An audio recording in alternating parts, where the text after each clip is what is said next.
Hey guys, I'm Liam with the DIY Building Channel. Welcome back to another video. Today's video, I'm going to be showing you guys how to build this rack right here for your hats.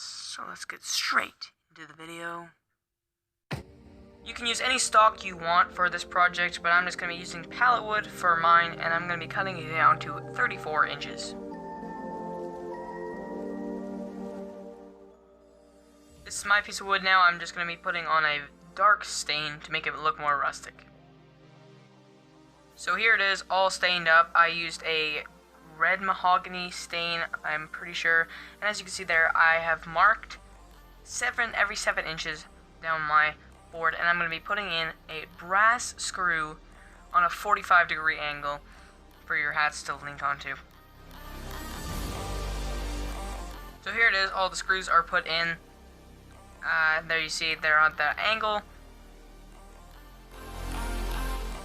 Now I found these little plate things around my shop, and I thought fitting in with the brass and rustic theme, we could slap it right in the middle just for an extra bit of design.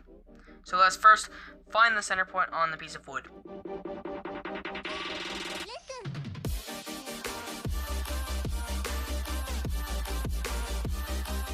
Mine was 1 1/4.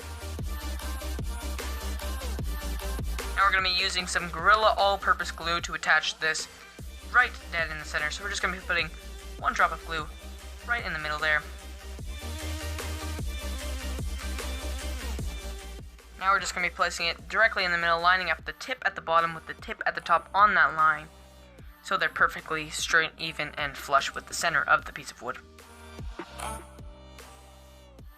Now we're just going to be putting on a spring clamp to hold the metal down while the glue dries, and we're going to leave that there for about 2 to 3 hours. Now with the glue all dried, we're going to prep it to hang on the wall. So once you have picked your desired location to hang your hat rack, just take a level and take your shelf and hold the shelf where you want it to be, and make sure to check its level before you hang it so it doesn't look wonky or uneven. And make sure the banner in the middle, if you do have it as well, or like the metal in the middle, is lined up perfectly with the center of whatever else is around. And then add some screws, and here we go. This is it hanging on my wall without hats, and then boom, there it is with hats as well.